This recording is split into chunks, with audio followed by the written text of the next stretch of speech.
أعوذ بالله من الشيطان الرجيم. بسم الله الرحمن الرحيم. السلام عليكم ورحمة الله وبركاته.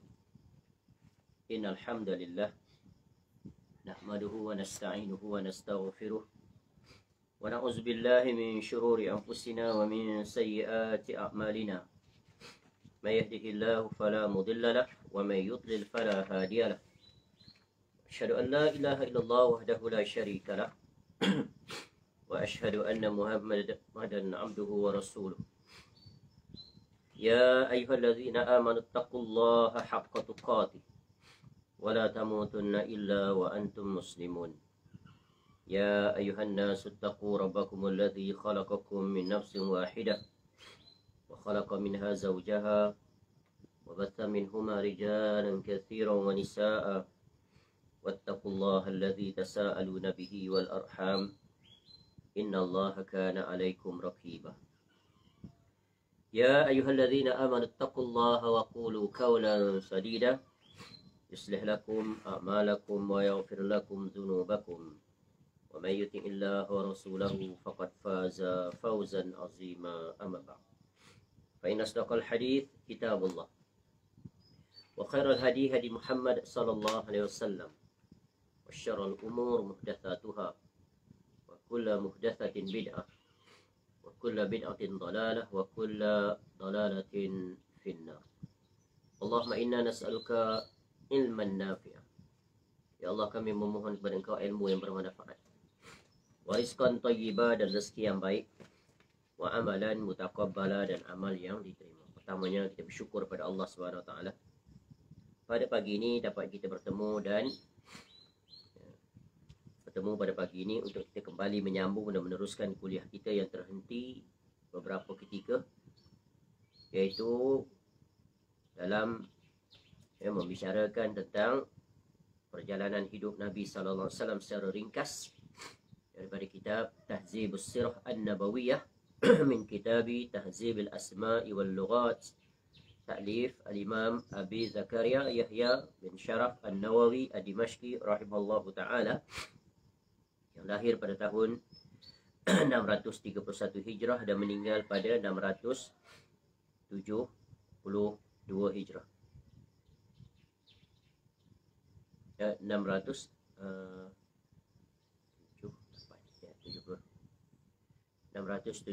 Hijrah. Dan kitab ini diberikan yaitu ta'liq dan juga ditahqiq oleh Khalid bin Abdul Rahman bin Hamd Asy-Syai' hafizahullahu ta'ala. Jadi alhamdulillah pada pagi ini kita dapat bertemu setelah kita berhenti, yaitu kuliah yang terakhir pada 7 bulan April 2023, yaitu pada hari Jumaat. Dan pada pagi Khamis ini dapat kita kembali bertemu, telah dimudahkan oleh Allah Ta'ala untuk kita kembali menyambung. Dan pada kuliah sebelum ini kita berhenti pada muka surat 70, iaitu kita terjemahannya, iaitu pada perenggan yang pertama. Dalam masih lagi pada membicarakan fi akhlaqi sallallahu alaihi wasallam, iaitu membicarakan tentang akhlak Nabi SAW, yang mana pada kitab ini dimulai daripada muka surat 63 dan akan berakhir pada muka surat 72. Dan insyaAllah pada pagi ini kita akan selesai membicarakan faslun tentang akhlak Nabi SAW. Baik, sebelum ini kita berhenti pada perenggan, iaitu mulai muka surat 69 pada perenggan yang terakhir, iaitu beliau SAW bersikap lembut kepada para sahabatnya, memuliakan orang yang mulia dari setiap kaum dan membantu urusan mereka, dan memerhatikan sahabatnya, jadi mencarinya jika tidak menjumpainya, dan seterusnya. Kemudian kita berhenti pada melainkan beliau SAW memilih yang lebih mudah di antara keduanya selagi itu bukan suatu dosa. Baik, sekarang kita akan sambung, yaitu penjelasan Al-Imam An-Nawawi rahimahullah. Kita mulakan dengan Bismillahirrahmanirrahim.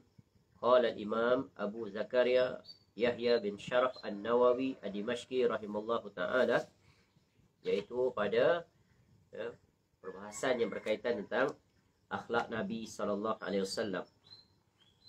Baik, dalil-dalil tentang apa yang telah saya sebutkan dalam As-Sahih cukup masyhur.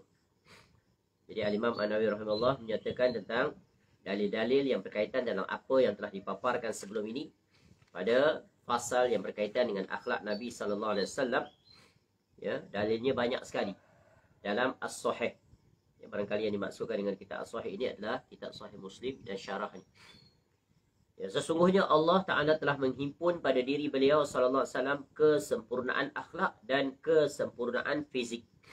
Jadi Allah Ta'ala menjadikan dan memilih Rasulnya iaitu Nabi sallallahu alaihi wasallam yang mana telah dilengkapkan pada Nabi sallallahu alaihi wasallam untuk mengemban satu tugas yang sangat besar, memikul beban amanah yang sangat besar sebagai Rasul yang terakhir yang dipilih daripada bangsa Arab yang bertutur dalam bahasa Arab untuk menjalankan misi dakwahnya bagi umat yang terakhir di dua kota suci. Ya, sampailah hari kiamat kota itu tetap disucikan oleh Allah Ta'ala, iaitu kota Mekah dan kota Madinah. Berhadapan dengan kaumnya sendiri dari kalangan orang Arab. Berdakwah siang malam selama 23 tahun. Yang kemudian ya, Nabi SAW ya, kembali kepada Allah dalam agama yang telah disampaikannya itu sempurna. Ya, dan Nabi SAW Allah persiapkan untuk menjalankan misi yang besar ini dengan memiliki akhlak yang sangat agung, ya, dan juga memiliki kepribadian, perilaku, penampilan, perangai yang sempurna daripada segala sisi. Dan hal yang terkait tentang dua perkara ini banyak dibahaskan oleh para ulama.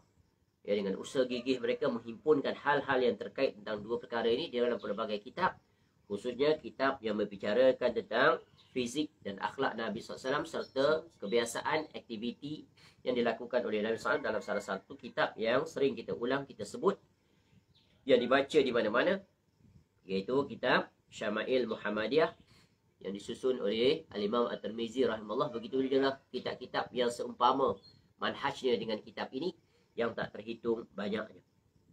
Jadi Allah Ta'ala telah menjelaskan hal yang satu ini lebih banyak ayat. Ya, telah mengiktiraf bahawa Nabi SAW adalah seorang peribadi yang memiliki akhlak yang sangat agung. Wa innaka la'ala khuluqin azim. Ya, sesungguhnya engkau memiliki akhlak yang sangat mulia, sangat agung. Ya, sebagaimana Allah paparkan dalam surah Al-Qalam, surah yang ke-68 ayat 4. Begitu juga Nabi SAW juga menjelaskan innama bu'istu diutamima makarimal akhlak. Ya, Nabi SAW diutuskan tak lain dan tak bukan untuk menyempurnakan, ya, untuk menyempurnakan iaitu akhlak yang agung. Ya, Nabi SAW datang dengan membawa 3 perkara yang sangat besar. Ya, Nabi SAW membawa 3 perkara iaitu yang terkait tentang agama. Agama Islam ini terbina daripada 3 perkara pokok. Yang pertama adalah akidah. Itulah dia pokok agama ini. Yang kedua adalah ibadah. Yang ketiganya adalah akhlak.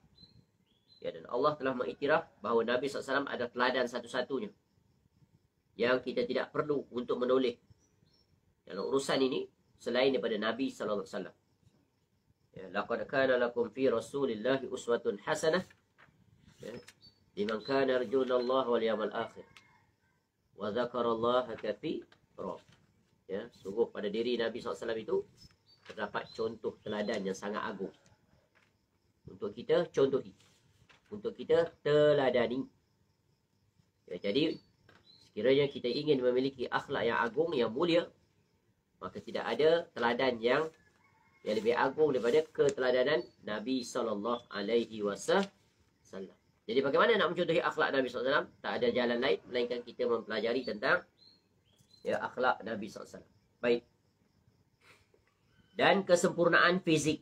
Dan ini juga dijelaskan di dalam kitab-kitab yang menghimpunkan tentang hal ihwal Nabi SAW. Sebagaimana juga kitab yang telah kita sebut tadi, Syama'il Muhammadiyah, itu menghimpunkan pada bab yang pertama sudah dimulai dengan penampilan fizik Nabi SAW. Dari segi tubuh badan, warna kulit, ya, dari segi wajah, apa yang ada di wajah Nabi SAW, apa yang ada di tubuh badan Nabi SAW, bagaimana cara Nabi SAW menyikat rambutnya, dan pelbagai lagi. Semuanya dijelaskan dengan sangat terperinci. Baik. Allah Ta'ala telah memberinya ilmu generasi terdahulu dan terkemudian, serta segala sesuatu yang berisikan keselamatan dan keberuntungan. Jadi seluruh para rasul-rasul alaihi wassalatu wassalam, ya, Allah bekalkan mereka dengan ilmu. ilmu yang diperolehi langsung daripada Allah Ta'ala. Khususnya Nabi SAW. Nabi SAW berjalan dengan dua jurusan ilmu. Satu wahyu. Wahyu daripada ayat-ayat Al-Quranul Karim. Dan wahyu yang kemudian diucapkan dalam bahasa manusia. Iaitu hadis Nabi SAW. Dan hadis itu pula datang daripada dua jenis. Satu hadis Qudsi. Dan satu lagi hadis daripada Nabi SAW. Yang kedua-duanya adalah datang daripada Allah Ta'ala. Jadi Nabi SAW itu berbicara berdasarkan ilmu. Dan ilmu itu bukan datang daripada kebijaksanaan dan kepandaian Nabi SAW. Tetapi semuanya datang daripada Allah Ta'ala. Sebagaimana Allah sebut juga dalam surah An-Najm. وَمَا يَنْتِقُ عَنِ الْهَوَىٰ إِنْ هُوَ إِلَّا وَحْيٌ يُوحَىٰ. Tidaklah apa yang diucapkan oleh Nabi SAW itu daripada hawa nafsunya, melainkan daripada apa yang diwahyukan oleh Allah Ta'ala.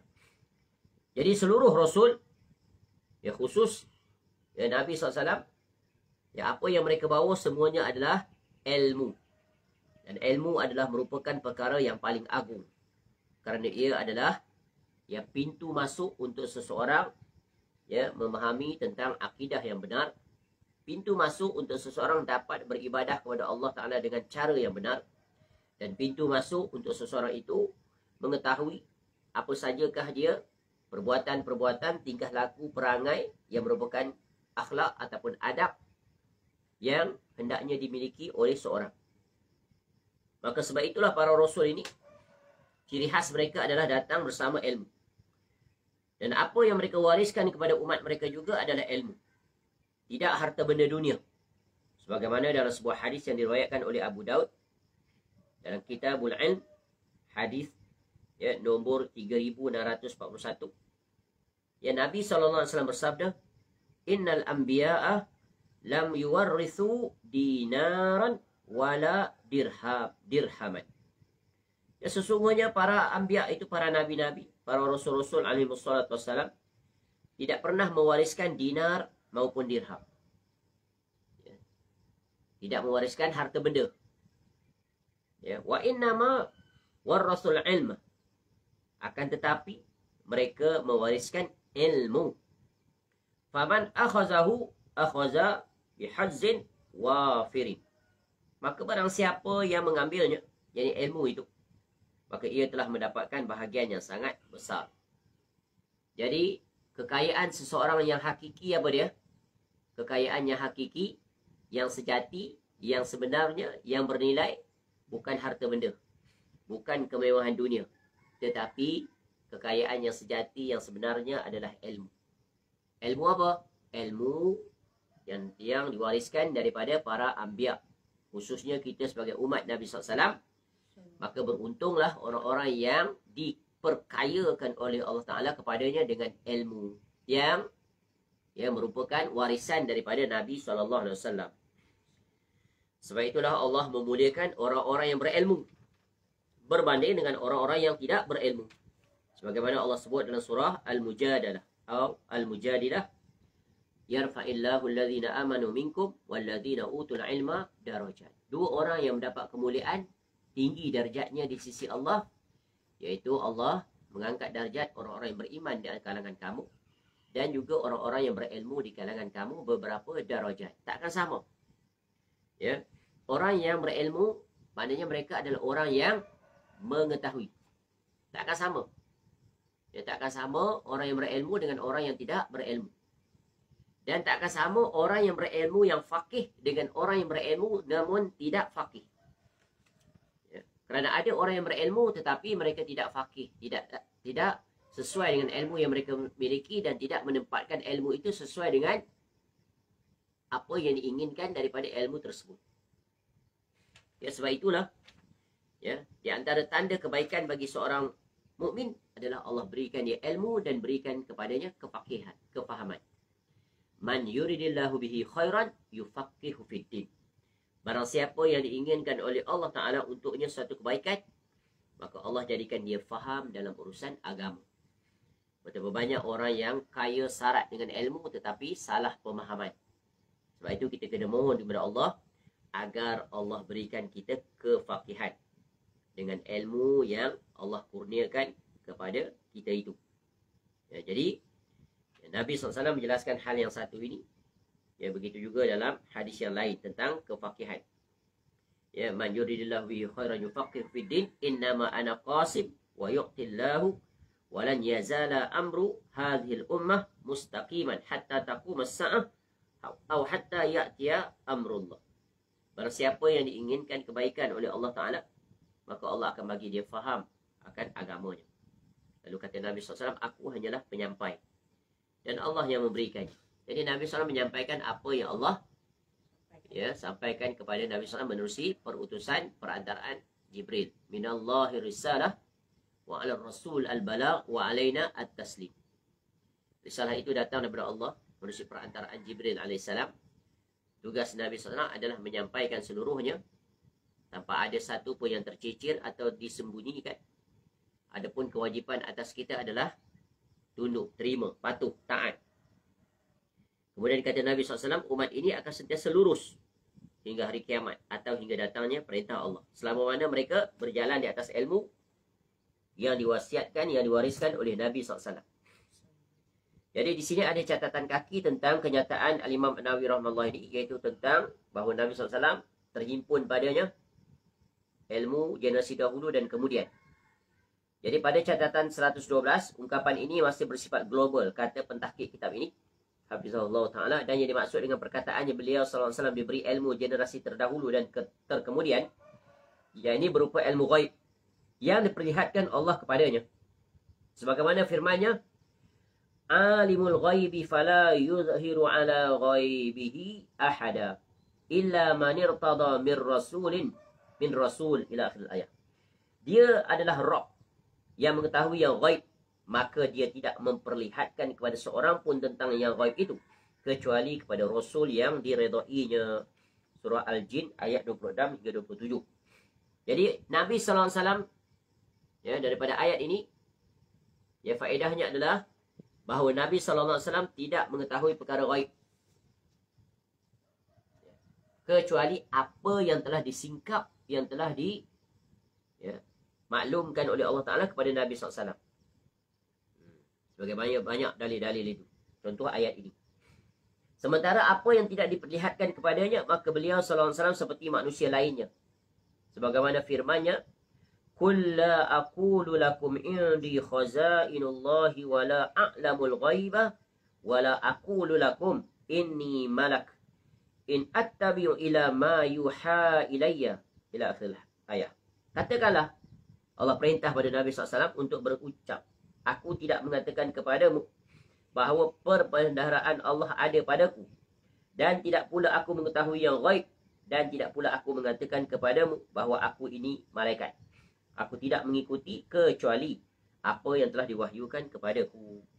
Jadi Nabi SAW tidak mengetahui perkara ghaib, ya, apa yang akan berlaku, ya, apa yang telah, sedang dan akan berlaku, kecuali semuanya itu datang daripada Allah Ta'ala. Sebab itu salah ucapan yang mengatakan bahawa Nabi SAW mengetahui perkara ghaib, menguasai ilmu, ya, rahsia apa yang tercatat di Lauhul Mahfuz. Ini adalah ucapan yang batil. Kerana Nabi SAW hanya mengetahui apa yang Allah singkapkan untuk Nabi SAW. Ya, contoh nyata adalah hadis tentang Jibril AS datang bertanya pada Nabi SAW tentang akhbirni anis sa'ah. Beritahu tentang bila berlaku kiamat. Lalu apa jawapan Nabi SAW? Yang ditanya tidak lebih tahu daripada yang bertanya. Dua-dua tidak mengetahuinya. Ataupun, ya, tentang tanda-tandanya sahaja yang beritahu oleh Allah Ta'ala. Yang tak terhitung banyaknya tanda-tanda kiamat kecil yang telah berlaku, yang sedang berlaku dan belum berlaku. Dan tanda-tanda kiamat kecil yang telah berlaku dan terus berlaku. Dan juga tanda-tanda kiamat besar. Yang semuanya ini akan diketahui apabila dia telah berlaku atau sedang berlaku. Baik, ini adalah perkara yang penting. Jadi Nabi SAW adalah Rasul yang, ya, sangat berilmu. Sehingga penjelasan tentang agama ini untuk umat akhir zaman ini sangat sempurna, komprehensif dalam pelbagai urusan. Urusan dunia, urusan ibadah, urusan akhirat, syurga dan neraka dan apa yang akan berlaku, semuanya dijelaskan dengan secara jelas, terang. Tiada sebarang kesamaran atau keraguan. Baik, beliau SAW adalah ummi, yang tidak membaca dan menulis, tidak tahu membaca dan menulis, serta tidak ada seorang manusia pun yang mengajarkan kepadanya. Ya, siapa yang mengajar Nabi SAW? Iaitu Allah Ta'ala langsung yang mengajar pada Nabi SAW. Nabi SAW tidak memasuki sekolah, tidak masuk universiti, tidak belajar dengan masyarakat setempat pada kaumnya. Ya, kerana Nabi SAW Allah persiapkan sebagai seorang yang ummi, iaitu tidak tahu membaca dan menulis. Di sini ada perbahasan di kalangan para ulama tentang maksud ummi. Ya, dan kaum orientalis, ya, yang benci dan hasad kepada Islam, khususnya pribadi Nabi SAW, mereka menyerang dari sisi ini. Ya, dan ini telah dijawab oleh para ulama. Ya. Para ulama sepakat bahawa Nabi SAW adalah ummi, tidak tahu membaca dan menulis sebelum diangkat menjadi Rasul. Adapun sesudah diangkat menjadi Rasul, maka para ulama berselisih pendapat. Ya. Di antara mereka ada yang mengatakan bahawa sesudah diangkat menjadi Rasul, Nabi SAW Allah kurniakan pandai membaca. Pandai membaca. Ya. Begitu juga perbahasan tentang adakah Nabi SAW seorang yang pandai mengira, menghitung. Jadi, ya, berdasarkan kepada realiti yang dilalui oleh Nabi SAW, maka para ulama mengatakan bahawa Nabi SAW, ya, walaupun tak pandai membaca dan menulis, tapi pandai mengira. Apa bukti? Iaitu Nabi SAW terlibat dalam perniagaan. Pandai berniaga Nabi SAW ketika mana membawa barang dagangan Khadijah binti Khuwailid radhiyallahu anha. Bagaimana seorang, ya, tak pandai menghitung kalau dia terlibat dalam perniagaan? Pasti dia pandai menghitung, pasti mengenal angka-angka. Bahkan ayat-ayat Al-Quran tak terhitung banyaknya juga yang membicarakan tentang angka. Contoh tentang hukum faraid. Bagaimana Nabi SAW tidak mengetahui angka kalau, ya, tidak mengetahui tentang hukum faraid. Sebab syarat untuk mengetahui hal yang terkait tentang faraid, ya, bilangan tahun, hari, tentunya terkait tentang angka. Ini perbahasan yang dijelaskan oleh para ulama. Satu, untuk mempertegaskan tentang bahawa maksud ummi ini bagaimana, dan juga untuk mempertahankan pribadi Nabi SAW dari serangan para orientalis, mengatakan Nabi SAW ini seorang yang, ya, pandai membaca dan menulis sebelum diangkat menjadi Rasul. Maka sebab itu mereka tuduh Nabi SAW lah yang mengarang, ya, Al-Quranul Karim dengan mengambil sumber yang paling utama daripada kitab-kitab Taurat dan Injil. Namun semuanya itu dibantah, ya, oleh Allah Ta'ala dalam ayat-ayat Al-Quranul Karim. Ya, dan ini tidak mustahil. Ada orang yang tidak tahu, yang membaca dan menulis, tapi mereka pandai mengira, menghitung. Betul kan? Dan, ya, ada orang yang mereka tidak tahu membaca dan menulis, tetapi kemudian mereka pandai, ya, setelah mereka mempelajarinya. Ada orang tidak pandai membaca tulisan Jawi, tapi dia pandai baca Quran, padahal huruf-hurufnya sama. Nampak? Itu suatu perkara yang terbukti di lapangan. Baik. Allah Ta'ala memberikan kepadanya apa yang tidak diberikan pada seorang manusia pun. Jadi, ya, tidak ada manusia yang diberikan, melainkan diberikan pada Nabi SAW. Kerana apa? Nabi SAW adalah seorang Rasul, iaitu tentang wahyu. Ya, tidak ada manusia yang mendapat wahyu, melainkan Nabi SAW. Dan Nabi SAW di zaman itu adalah Rasul pilihan. Beliau SAW memilihnya atas sebuah generasi terdahulu dan kemudian. Ya. Semoga selawat dan salam selalu terlimpah kepadanya hingga hari pembalasan. Ini di antara adab yang agung yang hendaknya kita laksanakan sebagai salah satu kewajipan kita pada Nabi SAW adalah berselawat. Tak cukup dengan selawat, tapi juga memberi salam. Jadi salam dan selawat ini memiliki makna yang berjalan beriringan. Sebagaimana yang kita ketahui bahawa Allah Ta'ala memerintahkan kepada kita agar sentiasa, ya, memberi salam dan selawat pada Nabi SAW. Ya, dalam surah Al-Ahzab, ya, Allah Ta'ala menyatakan, ya ayyuhallazina amanu. Sebelum tu Allah mulakan dengan ayat innallaha wa malaikatahu yusalluna 'alan nabi ya ayyuhalladzina amanu sallu 'alaihi wa sallimu taslima. Sesungguhnya Allah perintahkan, ya, wahai orang beriman, ya, Allah perintah, iaitu Allah menegaskan sesungguhnya Allah dan para malaikatnya berselawat untuk Nabi. Kemudian Allah perintah, wahai orang beriman, berselawatlah kamu kepada Nabi dan ucapkanlah salam penghormatan kepadanya. Jadi di sini ulama menjelaskan, ya, tentang penafsiran, ya, ayat ini tentang, ya, salam dan selawat pada Nabi SAW. Selawat dulu kemudian salam, dengan mengambil beberapa penafsiran seperti penafsiran Abul Aliyah.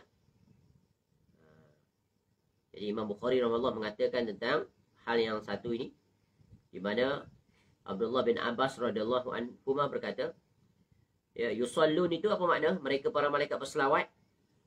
Ya, kalau Allah Ta'ala itu maknanya Allah berselawat pada Nabi SAW, apa makna?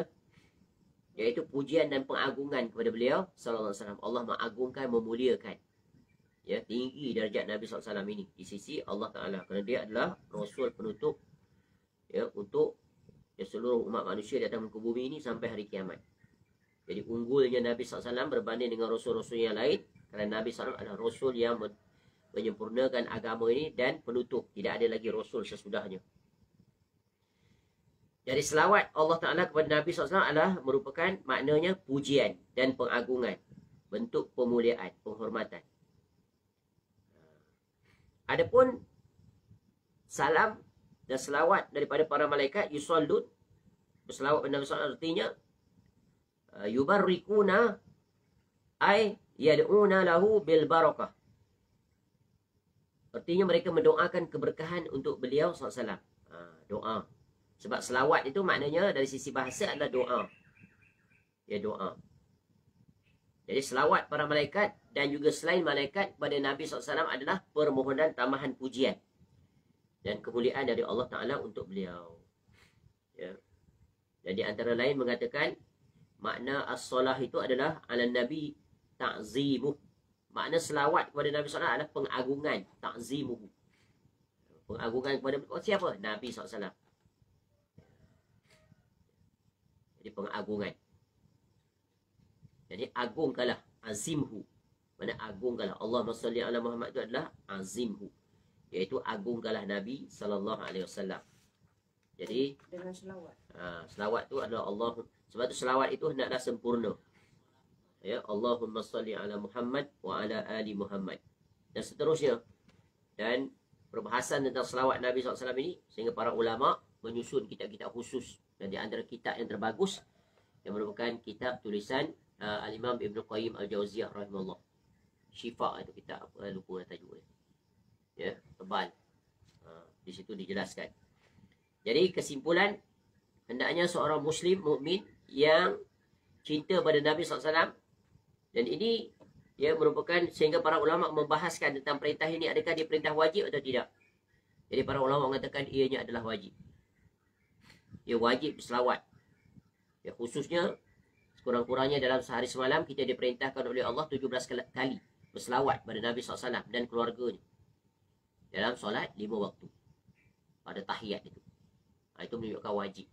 Dan ketika mana nama Nabi SAW disebutkan, ya, sama ada disebutkan, ya, atau kita dengar atau kita sendiri yang menyebut, dari 3 ucapan yang merujuk pada Nabi SAW. Nabi, Rasul, Muhammad. Beliau. Bila sebut 4 ni, kita yang sebut atau kita yang dengar berkali-kali, berulang-ulang pun, maka hendaknya jangan segan, jangan letih. Jangan letih, jangan penat.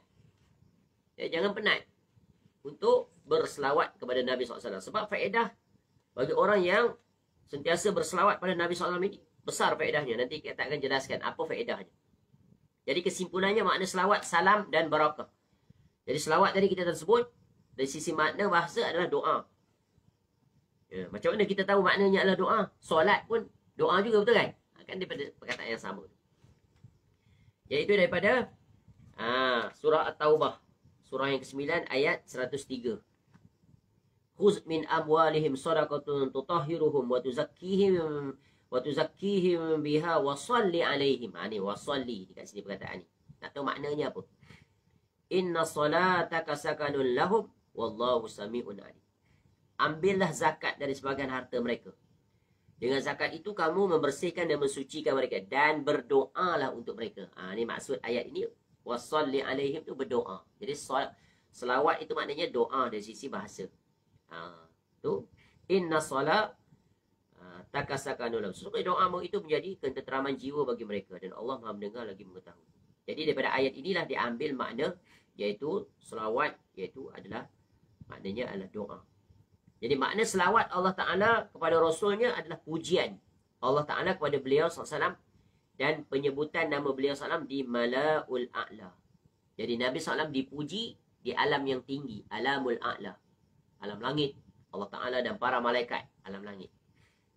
Adapun di bumi, Alamul Sufla, alam rendah ini mendapat pujian, pemuliaan, penghormatan, memohon kebaikan, keberkahan daripada manusia.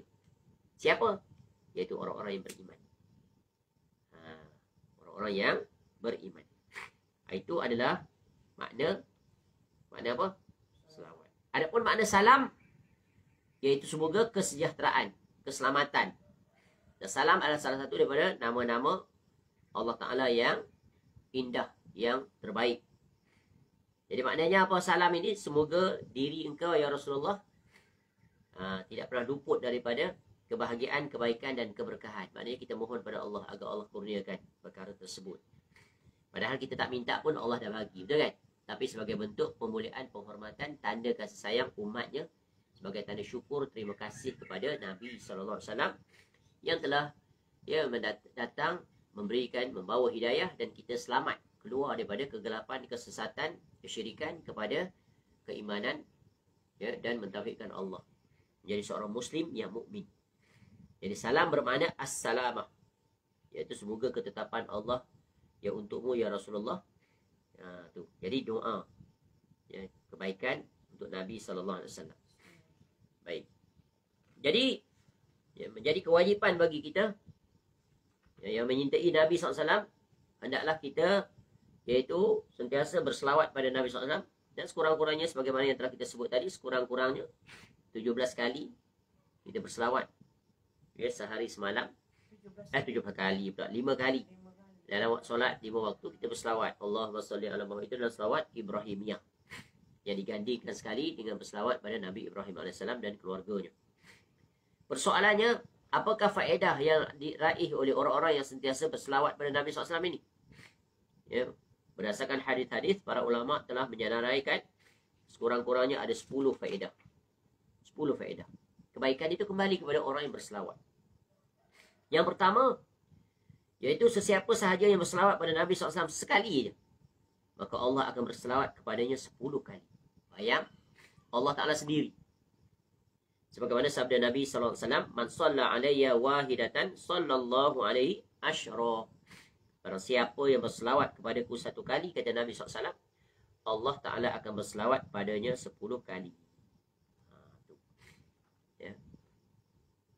Yang kedua, orang yang berselawat kepada Nabi SAW sekali je, sehari sekali, akan dihapuskan darinya 10 dosa dan diangkat baginya 10 darjat. Tak terhitung kita berselawat pada Allah, kepada Nabi SAW.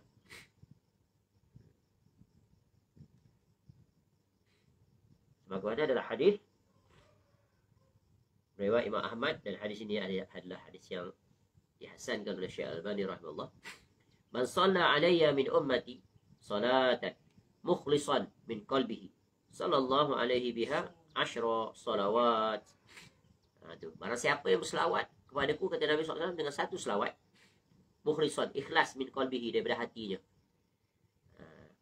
maka sallallahu alaihi, Allah akan berselawat atasnya, biha 10 kali. Selawat itu 10 kali selawat. Biha 10 salawat wa rafa'aha. Biha, diangkat darjatnya 10 kali. 10 kali ganda diangkat. Kemudian wa katabalahu, ditulis baginya asyra hasanat, 10 kebaikan. Wa maha anhu asyra sayyiat, dan dihapus darinya 10 keburukan. Nampak? Besar tak faedah? Sangat besar.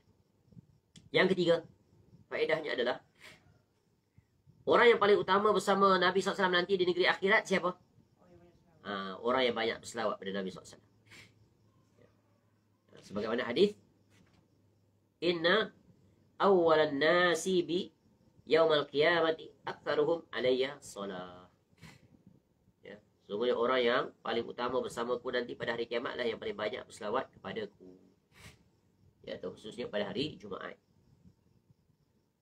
Pagi-pagi selawat pada Nabi SAW 10 kali. Petang nanti 10 kali. Selawat yang pendek, selawat yang panjang. Terserah kepada kemampuan dan juga keluasan waktu yang dimiliki. Yang keempat, faedahnya adalah orang yang berselawat pada Nabi SAW, sesiapa saja yang berselawat pada Nabi SAW akan sentiasa mendapat selawat, yang doa daripada para malaikat. Tadi daripada Allah. Masya Allah. Bayangkan. Pemilik hamba ini, iaitu Allah Ta'ala, betapa besarnya kemuliaan Nabi SAW. Sebagaimana sabda Nabi SAW, ma min abdin yusalli alayya illa sallat alaihil malaikah ma salla alayya falyukilla min zalika aw liyukthir. Tidaklah seorang hamba berselawat kepadaku, kata Nabi SAW, illa kecuali para malaikat sentiasa berselawat untuknya sebanyak selawatnya itu kepadaku. Maka silakanlah, kata Nabi SAW, berselawat sedikit atau banyak, sesuai dengan kemampuan. Jadi orang yang akan mendapat ganjaran-ganjaran ni pasti adalah mereka orang yang mendirikan solat. Betul kan? Otomatik. Kemudian mereka tambah lagi dengan selawat di sela-sela waktu yang mereka miliki. Yang kelima, orang yang berselawat, di antara sunnahnya berselawat iaitu setelah menjawab azan. Kemudian memohon wasilah untuk Nabi SAW akan mendapat syafaat beliau di hari kiamat kelak. Ini pun ya setiap kali 5 waktu azan tu kan, dengar azan kemudian berselawat pada Nabi SAW melalui doa itu yang kita baca ya sesudah mendengar azan. Jadi kita tahu adab-adab sesudah azan ada 5 sekurang-kurangnya. Satu, jawab azan. Yang kedua, ucapkan pengikraran, deklarasi, raditu billahi rabba dan seterusnya, wa ana asyhadu an la ilaha illallah tu. Kemudian yang ketiganya adalah iaitu berselawat pada Nabi SAW. Kemudian yang keempat, memohon wasilah tu Allah Rabbaha. Yang kelima, minta doa, sebab dia tempat mustajab doa. Itu. Kemudian yang keenam, faedahnya adalah selawat dan salam yang kita ucapkan itu akan sampai pada Nabi SAW walaupun Nabi SAW sudah wafat, dimanapun kita berada. Kenapa? Special ini. Selawat daripada sesiapa saja, maka Allah telah menugaskan malaikat, khas malaikat ini, untuk menyampaikan selawat itu pada Nabi SAW. Ini kan tak boleh diakalkan, betul kan? Jadi Nabi SAW tu ongoing, ya, non-stop. Tentulah jawab salam, betul kan? Setiap saat ada orang berselawat di pelbagai belahan dunia. Macam mana ni? Ni alam ghaib. Imani saja. Ya, imani sahaja. Ya, kita tahu bahawa para rasul-rasul alaihi wassalatu wassalam itu mereka hidup di alam barzah. Bagaimana hidup mereka sama tak hidup di dunia? Tak sama. Tak sama. Ya, dia adalah perkara ghaib yang tidak kita ketahui. Yang Allah rahsiakan. Cuma Allah sebut para anbiya itu mereka hidup di alam barzah. Mereka hidup. Hidup bagaimana? Wallahu a'lam. Jalan ke sana kemari ke? Datang ke dunia ni jalan tengok umatnya. Wallahu a'lam. Tapi mereka berada di alam yang tersendiri, yang terhijab daripada pengetahuan makhluk yang hidup. Jadi istimewa di mana ya, selawat daripada sesiapa sahaja di pelbagai penjuru dunia di mana pun mereka berada, maka akan disampaikan kepada Nabi SAW melalui perantara malaikat khusus. Contoh, Nabi SAW menyebutkan, haitsuma kuntum fasallu alayya fa inna salatakum tablughuni. Di mana pun kamu berada, berselawatlah kepadaku, kerana sesungguhnya selawat kamu sampai kepadaku. Ini special. Ini alam ghaib. event yang berlaku di alam ghaib tak sama dengan event yang berlaku di alam dunia. Akal tak boleh masuk campur tangan. Kerana akal hanya dapat tangkap apa yang dapat dilihat dan dipegang, dirasa, diraba oleh panca indera. Yang ini akal tak berperanan. Peranan akal hanya sampai limit dia terima. Adapun untuk jangkauan lebih jauh, maka dapat ditangkap dengan apa ni? Iman yang ada di dalam hati.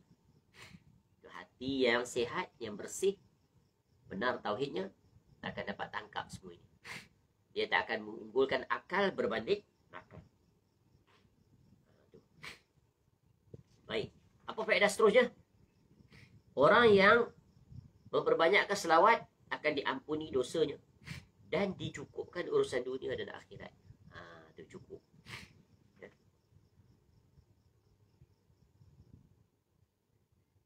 Sebagaimana salah satu contoh hadis daripada Ubay bin Ka'ab radhiyallahu anhu, dia berkata, qala rajulun lin Nabi sallallahu alaihi wasallam, ara'aita in ja'altu salati kullaha salatan alayka? Qal, idzan yakfiyakallahu ma hammaka min amri dunyaka wa akhiratika. Lalu berkata seorang lelaki pada Nabi SAW. Dia kata pada Nabi SAW, bagaimanakah pandanganmu, ya Rasulullah, jika aku jadikan doaku seluruhnya untuk selawat padamu? Lalu Nabi SAW bersabda, kalau begitu, Allah akan mencukupkan apa yang kau inginkan dari urusan dunia dan akhirat. Jadi, rupa-rupanya jalan untuk kita mendapat kecukupan dari keperluan dunia dan akhirat, ya, dengan jalan salah satunya iaitu dengan memperbanyakkan selawat pada Nabi SAW. Jadi besar tak faedah selawat ni? Sangat besar. Dan faedah seterusnya adalah orang yang berselawat pada Nabi SAW akan meraih, iaitu Nabi SAW akan menjadi saksi dan pemberi syafaat bagi mereka dan memohon wasilah untuk tak bagi orang yang berselawat padanya dan memohon wasilah. Jadi pentingnya tadi doa sesudah mendengar azan. Jadi barang siapa yang berselawat dan memohon wasilah untuk Nabi SAW, maka Nabi SAW akan menjadi saksi dan bagi syafaat. Bagi syafaat. Bagaimana sabda Nabi SAW, salullaha liyal wasilah la yas'aluha li muslimun au mu'minun illa kuntu lahu syahidan au syafi'an au syahidan. Kata Nabi SAW, mohonlah kepada Allah, minta untukku al-wasilah. Kita minta untuk Nabi SAW al-wasilah. Tiada seorang muslim atau seorang mukmin pun yang memohonnya untukku, illa melainkan kuntu lahu syahidan, aku menjadi saksi, au syafi'an, atau aku bagi syafaat, au syafi'an au syahidan, atau memberi syafaat atau saksi baginya. Dan yang seterusnya faedahnya adalah, ya, apa-apa saja doa yang dimulai dengan memuji Allah Ta'ala kemudian berselawat pada Nabi SAW akan dimakbulkan doa. Itu kita tahu dah kaedah berdoa. Mula-mula puji Allah, alhamdulillah Rabbil Alamin, alhamdulillah wassalatu wassalamu ala Rasulillah. Itu kan dua jalan beriringan. Itu di antara adab berdoa untuk yang mendapat perkenaan daripada Allah, agar dimustajabkan, dimakbulkan permohonan. Kemudian seterusnya,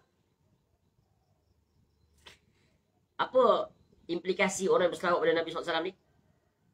Nabi SAW akan bersujud syukur atas ganjaran yang Allah anugerahkan pada orang yang berselawat pada beliau SAW.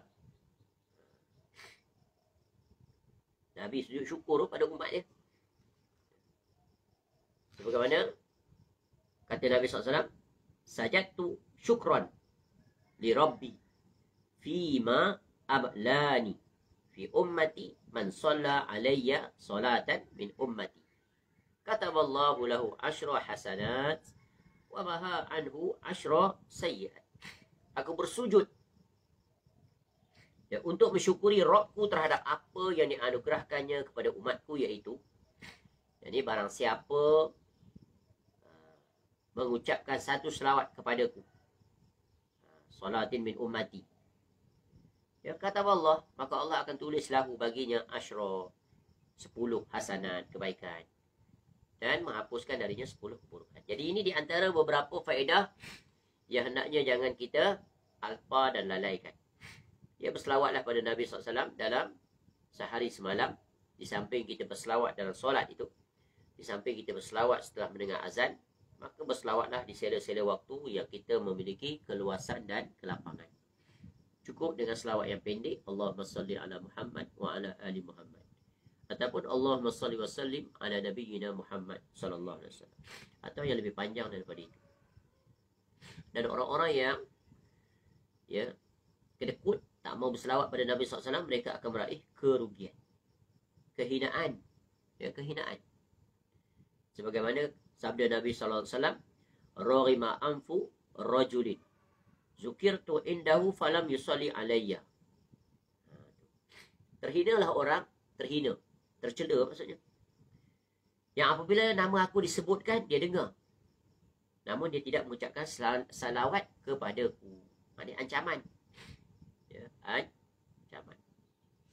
Dan begitulah seterusnya. Kalau kita ingin membahaskan bab ini tentu panjang, tapi cukuplah setakat itu. Ya, jangan jadi orang yang terhina dan jangan termasuk dalam kategori orang yang bakhil, kedekut. Kedekut ni bukan urusan dunia aja, tak. Harta benda. Kedekut ketika Nabi SAW disebut Nabi, Rasul, Muhammad, beliau. Yang dikaitkan dengan Nabi SAW kena selawat. Penceramah khususnya, dia jangan disebut Nabi saja, Rasul saja, Muhammad saja. Dia ulang-ulang disebut itu, maka iringilah dengan selawat. Mengingatkan ancaman ini. Al-bakhilu man zukirtu indahu falam yusalli alayya. Orang yang kedekut, kikir, bakhil. Iaitu siapa mereka itu? Man zukirtu indahu.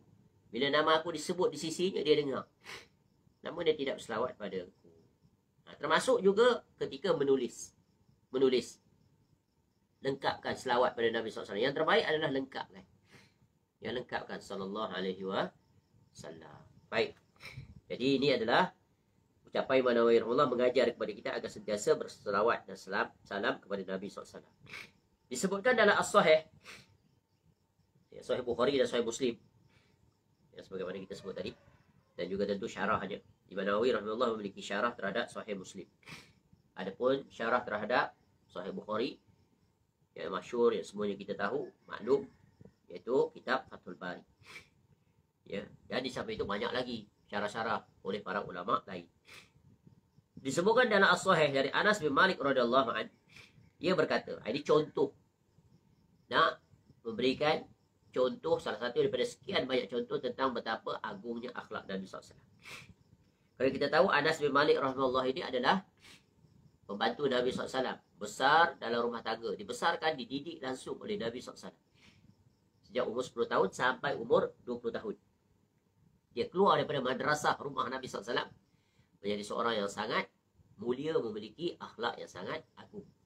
Kalau dididik oleh manusia yang paling agung, Nabi SAW. Kata Anas bin Malik radhiyallahu anhu, aku tidak pernah menyentuh sehelai sutra pun yang lebih lembut daripada telapak tangan Rasulullah SAW. Dan aku tidak pernah mencium semerbak aroma apapun yang lebih harum daripada aroma Rasulullah SAW. Dan kita tahu Nabi SAW suka 3 perkara. Wanita, wangi-wangian. Satu lagi apa? Solat kalau tak silap. Jadi, ya, kerana ini adalah salah satu daripada bentuk penampilan yang hendaknya dijaga oleh seorang Muslim, iaitu penampilannya dan keberadaannya di tengah-tengah masyarakat hendaklah mendatangkan keselesaan, kenyamanan dan juga mendatangkan kebaikan. Jangan mengganggu, ya, menimbulkan sesuatu suasana yang tidak enak. Maka sebab itu wangi-wangian ini, ya, adalah merupakan salah satu aksesoris bagi kaum lelaki. Sungguh aku telah melayani Rasulullah SAW selama 10 tahun. Dan beliau SAW tidak pernah sama sekali mengatakan kepadaku, atau membentak. Tidak perlu mengatakan tentang sesuatu yang aku lakukan, mengapa engkau melakukannya? Tidak pula mengatakan terhadap sesuatu yang tidak aku lakukan, mengapa engkau tidak melakukan demikian? Mana ini dalam urusan apa ni? Dalam keseharian dalam urusan dunia, perkara yang harus. Adapun dalam urusan agama, tentu Nabi SAW akan mengajarkan, memberikan arahan, memberikan pelajaran, memberikan ancaman, memberikan peringatan jika perkara yang dilakukan itu adalah keluar daripada aturan syariat. Di sini adalah dalam bentuk iaitu hablum minan nas, hubungan sesama manusia. Kerana dalam urusan dunia ini, ya, kita diberikan keluasan dan kebebasan untuk melakukan sesuatu. Selama mana perkara yang kita lakukan itu adalah perkara yang tidak mendatangkan mudarat. Ya, contoh, lihat seseorang itu sedang membersihkan kawasan rumahnya. Contoh, Nabi SAW istilahnya tidak menyibuk. Kenapa tak buat begini? Kenapa buat begitu? Nabi SAW berikan kebebasan. Kerana dalam perkara urusan dunia ada keluasan dan kebebasan. Dan terserah kepada kebijaksanaan, ya, kemahiran, pengalaman, ilmu yang mereka miliki bagaimana untuk menguruskan sesuatu. Jadi, ya, ini merupakan salah satu senario tentang betapa indahnya akhlak Nabi SAW berinteraksi dengan, ya, orang yang dekat, khususnya iaitu pembantu Nabi SAW. Ya, maka beruntunglah Anas bin Malik radhiyallahu an, kerana beliau radhiyallahu an dididik oleh Nabi SAW, dan beliau, ya, dapat melihat secara langsung, berinteraksi secara langsung, ya, kesehariannya dengan Nabi SAW. Ya, besar sekali faedahnya di dunia, apatah lagi nanti di negeri akhirat. Kenapa? Kerana seseorang itu akan bersama, berteman dengan orang yang dia sayangi, yang dia kasihi. Sebab itu di antara hadis yang paling menggembirakan Anas bin Malik radhiyallahu an adalah hadis tentang datangnya seorang lelaki kepada Nabi SAW bertanya, "Mata sa'ah?" Bila berlaku kiamat? Lalu Nabi SAW menjawab, "Apa yang kamu persiapkan untuk menghadapi hari kiamat?" Lalu jawab lelaki tersebut, iaitu aku persiapkan dengan, iaitu aku menyertai Allah dan Rasulnya. Lalu Nabi SAW menyebutkan, ya, kamu akan bersama anta ma'a man ahbabta. Kamu akan bersama dengan siapa yang kamu cintai. Lalu Anas bin Malik radhiyallahu anhu yang ada dalam majlis tersebut, yang menyaksikan dialog itu, mengatakan tidak adalah perkara yang lebih aku gembira, ya, yang lebih aku cintai, melainkan aku mencintai Rasulullah SAW, Abu Bakar, Umar, dan seterusnya. Dan dengan hadis tadi berharap agar dapat bersama dengan Nabi SAW nanti di akhirat di dalam syurga. Maka begitulah hendaknya juga kita seperti itu, berharap agar dapat bersama dengan Nabi SAW dan para sahabatnya radhiyallahu anhum di dalam syurga yang sama. Bagaimana caranya? Salah satunya adalah dengan memperbanyakkan selawat pada Nabi SAW, dan seterusnya berusaha untuk meneladani agama ini sesuai dengan apa yang telah diperintahkan oleh Nabi SAW, iaitu dengan merealisasikan makna syahadatain. Asyhadu an la ilaha illallah wa asyhadu anna Muhammadan abduhu wa rasuluh. Masuk melalui pintu ilmu, mempelajari tentang hak-hak kalimah ini, kemudian bagaimana menerapkannya dalam keseharian kehidupan kita, berada di bawah naungan kalimah ini. La ilaha illallah, iaitu beribadah semata-mata ikhlas lillahi ta'ala, tidak sekali-kali melakukan sembarang perkara yang membatalkannya. Kukuh di atas tauhid, mengesakan Allah dari sisi al-uluhiyah, al-rububiyah, al-asma' wa sifat. Tidak akan sekali-kali mengizinkan, membenarkan walaupun celah yang kecil untuk pembatal memasukinya, seperti kesyirikan, riya dan seumpamanya. Kemudian melaksanakan dan menunaikan, ya, perkara yang kedua, hak Nabi SAW, iaitu menjadikan Nabi SAW sebagai, iaitu Rasul, la yukzab bal yuta'u wa yuttaba. Jadikan Nabi SAW itu sebagai teladan, taat dan ikut, ya, tidak menyelisihi. Maknanya apa? Kukuh di atas sunnah Nabi SAW. Tak akan sekali-kali jatuh dalam sebarang kebidahan, walaupun sebesar zarah. Kerana bid'ah itu pembatal terhadap sunnah, sebagaimana syirik itu pembatal terhadap tauhid. Ya, setiap perkara itu ada lawannya. Maka berhati-hati agar jangan terjatuh kepadanya. Itulah dia bukti cinta sejati seorang mukmin dalam mengikrarkan aku janjinya kepada Allah Ta'ala dan kepada Rasul Sallallahu Alaihi Wasallam. Wallahu a'lam. Selesai sudah, ya, untuk beberapa siri dalam membahaskan tentang fasal yang berkaitan dengan akhlak Nabi Sallallahu Alaihi Wasallam. Ya, persoalannya bagaimana kita dapat meraih akhlak seperti mana akhlak Nabi SAW. Tak lain dan tak bukan, ya, ada jalannya. ya, dengan mempelajarinya.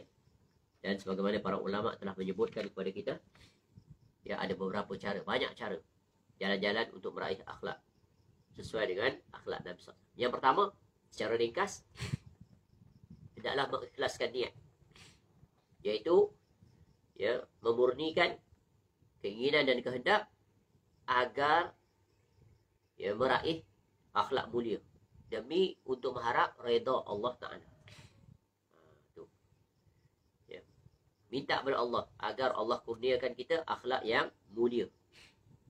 Itu yang pertama, ikhlas, berusaha. Yang kedua, minta tolong. Minta tolong pada Allah. Ya. Allah mahdini li ahsanil akhlaq, la yahdi li ahsaniha illa anta. Isrif anni sayyi'aha, la yasrifu anni sayyi'aha illa anta. Ini salah satu contoh doa. Ya Allah, berilah aku petunjuk untuk meraih akhlak yang terpuji.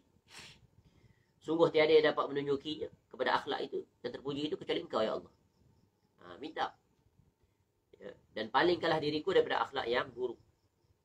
Sungguh tiada yang dapat memalingkan akhlak yang buruk itu daripada diriku kecuali Engkau. Ada banyak lagi doa-doa contoh itu. Ya, baca kok Melayu tak apa. Agak akhlak yang mulia. Kemudian, ya, hendaklah memastikan kita memiliki akidah yang benar. Kerana akidah yang benar itu adalah datang daripada hati yang bersih. Hati yang bersih buahnya adalah iaitu akhlak. Ya. Jadi kalau, ya, hatinya kotor, maka bagaimana akan meraih akhlak yang benar. Jalan yang keempat adalah menuntut ilmu, wajib. Jadi antara kitab yang bagus ilmu tentang akhlak adalah kitab yang juga disusun oleh Al-Imam An-Nawawi rahimahullah. Kitab apa? Riyadhus Salihin min kalami Sayyidil Mursalin sallallahu alaihi wasallam. Ini kitab nombor 1. Memang nombor 1 selama namanya. Kerana diawali dengan qala Allah, diikuti dengan qala Rasulullah SAW. Sedikit sekali perkataan Imam Nawawi. Adapun kitab selain daripada itu hanya pelengkap, penghurai. Tapi hendaklah dimulai dengan kitab ini jika ingin memiliki akhlak yang agung. Kerana ia merupakan metodologi wahyu. Ya. Daripada kita mempelajari kitab-kitab lain yang diawali dengan perkataan manusia, perkataan ulama, siapa pun dia, mulailah dengan ucapan kalam Allah Ta'ala sendiri. Dan juga kalam ucapan Nabi SAW. Adapun untuk memahaminya, barulah dirujuk kepada kitab-kitab yang lain. Semisal syarah-syarahnya. Atau kitab-kitab para ulama yang membahaskan tentang akhlak. Boleh faham tu? Inilah kaedah yang benar dalam menuntut ilmu. Yang kelima, jalan untuk meraih akhlak yang mulia adalah memperbanyakkan amal soleh. Amal soleh. Ya, amal soleh itu adalah bentuk realiti perwujudan, practicality of akhlak. Akhlak dengan Allah, akhlak dengan manusia. Ya, solat itu merupakan akhlak, betul kan? Di dalamnya terhitung akhlak dalam melaksanakan solat. Ya, akhlak dari sisi hati, perbuatan hati, pelakuan hati, perangai hati, dan akhlak dari sisi penzahiran, pergerakan dan sebagainya. Sangat teliti, berhati-hati, pastikan yang dilakukan benar kerana kita sedang berhadapan dengan Allah Ta'ala. Dan buah daripada solat yang benar adalah maka selamat ia daripada terjatuh dalam perkara keji dan perkara kemungkaran. Lisannya terjaga, muamalahnya sama manusia bagus, tulisannya bagus, apa yang dia coretkan semuanya mendatangkan kebaikan, tidak keburukan. Begitu juga puasa adalah padanya terhimpun akhlak. Ia melatih diri untuk menjaga lisan, menjaga anggota tubuh badan daripada terjatuh dalam perkara-perkara perlanggaran. Dan jalan seterusnya untuk meraih akhlak adalah berteman dengan orang-orang yang berakhlak. Ya. Orang yang soleh ini, dia bukan hanya solat, puasa dan sebagainya. Tak lengkap lagi. Orang yang soleh adalah orang yang berakhlak. Ya. Jadi kalau tidak berakhlak, mereka bukan orang yang soleh. Mereka orang yang toleh. Ya, sebab itu orang yang menunaikan perintah Allah tapi tak berakhlak dengan manusia, dihumban dia ke dalam neraka. Sebagaimana kisah seorang wanita, ahli solat malam, ahli puasa, tapi lisannya menyakiti jiran. Lalu kata Nabi SAW, dia di neraka. Jadi tak sempurna Seorang itu hubungan dengan Allah bagus, tapi hubungan dengan manusia tak bagus. Kena dua-dua bagus. Itu dua-dua wajib berjalan beriringan, tak terpisahkan. Bagaimana lagi cara nak memiliki akhlak yang mulia? Mempelajari, membaca tentang kisah-kisah orang yang berakhlak mulia, orang soleh. Ya, tentunya dimulai dengan siapa? Para rasul-rasul alaihi wassalatu wassalam, khususnya rasul-rasul yang dinyatakan di dalam Al-Quranul Karim. Dimulai dengan Nabi Adam alaihissalam, diakhiri dengan Nabi SAW. Yang ke-8, bagaimana nak memiliki akhlak yang mulia? Bersungguh-sungguh, bermujahadah. Ya, maximizing our true potential. Berusaha untuk memiliki akhlak. Contoh, macam mana nak jadi seorang yang jujur? Belajar untuk bercakap benar. Belajar untuk bersikap dengan cara yang benar. Belajar untuk bertindak dengan cara yang benar. Ya, bagaimana nak betul dari segi lisan? Belajar untuk bercakap, ya, sesuai dengan keperluan. Berbicara sesuatu yang mendatangkan kebaikan. Atau juga menulis. Ya. Banyak orang sekarang terjatuh ke dalam pelanggaran. Dan mereka anggap itu adalah perkara biasa. Suka mempamer-pamerkan amalan peribadi. Khususnya amalan, sampai sekarang amalan peribadi. Solat pun nak ditangkap gambar, nak tunjuk. Pergi umrah pun nak tunjuk gambar. Posting sana, posting sini. Dan ini akhlak yang buruk. Makan ke sana kemari pun upload. Tunjuk. Ya, hari raya sibuk. Tangkap gambar keluarga, paparkan dalam Facebook. Tayang isteri, tayang anak-anak perempuan. Untuk santapan mata manusia-manusia yang rakus. Untuk apa? Apa manfaat kamu dapat? Kalau hanya untuk keluarga kamu saja, it's okay. Tapi ini untuk tatapan orang yang tidak ada kena-mengena dengan kamu. Bahkan boleh mendatangkan mudarat nanti. Gambar di zaman sekarang boleh digunakan dengan pelbagai tujuan. Boleh dimanipulasi. Bahkan boleh membuka pintu-pintu kemaksiatan. Ajaib. Kalau orang biasa yang melakukannya, itu suatu perkara yang sudah dimaklumi. Tapi ini orang-orang yang disandarkan pada agama. Disandarkan pula pada orang yang berjalan di atas sunnah. Tetapi apa mereka lakukan adalah punah. Cuba tanya, ya, untuk apa aku upload? Apa faedah? Apa tujuan? Ya, what's in it for me? ROI itu kena measure. Return of investment. Return of, tu kamu letak, upload tu. Apa yang kamu dapat? Ya, itu kerja, semuanya adalah kerja sia-sia. Tak ingatkah wasiat Nabi SAW? Min husnil islamil mar'i tarku ma'alayan. Di antara tanda kebaikan bagi orang yang beriman itulah tidak melakukan perkara yang tidak bermanfaat. Itu semua habis masa. Sia-sia. Sebagaimana yang sering kita sebut, kalau dulu orang sangat menjaga tentang aktiviti peribadinya, diarinya, sekali-kali dia tak izinkan orang untuk membuka dan membacanya. Betul kan? Hari ini dia buka diary peribadinya secara meluas, melepasi sempadan dunia. Apa tujuan? Tak lain dan tak tujuan. Tak lain dan tak bukan terselit, terbersit, ya, agar orang mengetahui, memuji, yang memberikan komentar dan pelbagai lagi. Tinggalkanlah perkara yang tiada faedah tersebut. Ya, jangan tertipu dengan media sosial. Itu di antara fitnah yang banyak manusia terjatuh kepadanya. Gunakanlah media sosial itu untuk perkara yang bermanfaat. Dan yang terakhir, di antara banyak cara yang disebut oleh para ulama, sentiasa muhasabah. Ini nasihat, teguran. Ya, dan memang menerima teguran ini bukan senang. Kecuali orang-orang yang inginkan kebaikan. Kecuali orang-orang yang memiliki hati yang bersih dan jernih. Agama ini adalah nasihat. Siapa lagi yang nak nasihat kita? Melainkan orang lain. Betul kan? Dan kaedah menerima nasihat, jangan peduli siapa yang bagi nasihat. Jangan peduli bagaimana dia memberi nasihat. Kasar ke, keras ke. Ya, itu bukan. Ya, itu bukan caranya orang yang inginkan kebenaran. Yang diperhatikan apakah yang dia nasihat itu. Kasarkah, lembutkah? Jika kita ingin kebaikan, pasti akan dapat kebaikan. Tapi orang yang kotor hatinya, maka dia akan cari pelbagai alasan. Oh, cara tegur orang yang kasar, dia pun sendiri tak bagus nak nasihat orang. Ini adalah tipu daya syaitan yang banyak manusia terjatuh kepadanya. Akhirnya, ya, dia melakukan, jatuh lagi dia dalam pelanggaran. Tadi pelanggaran yang pertama. Pelanggaran kedua adalah apa? dia menentang, menolak. Bahkan akan memunculkan apa? Kesombongan. Akan memunculkan apa? Permusuhan. Akan memunculkan apa? Iaitu pengingkaran. Tak mau terima kebenaran. Ya, dengan dia mengungkit-ungkit. Bahkan yang lebih parah, dia cari-cari pula kesalahan orang yang menasihatinya itu. Dikorek-koreknya sejarah silam. Pop dia letak. Ini dia. Konon nak tegur orang, diri sendiri pun terpalit dengan maksiat. Ini sungguh orang yang berada pada penyakit yang sangat kronik. Terimalah nasihat. Ya, nasihat itu kan Allah dah sebut. Ya. Nabi SAW sebut ad-dinu nasihat. Agama nasihat. Tegur. Teguran itu maknanya Allah sayang pada kita. Maka terimalah nasihat. Selama mana nasihat itu adalah mendatangkan kebaikan bagi kita. Wallahu a'lam. Mudah-mudahan Allah jadikan kita orang yang mudah untuk menerima nasihat dan teguran. Kerana seorang itu tak akan menegur melainkan untuk kebaikan.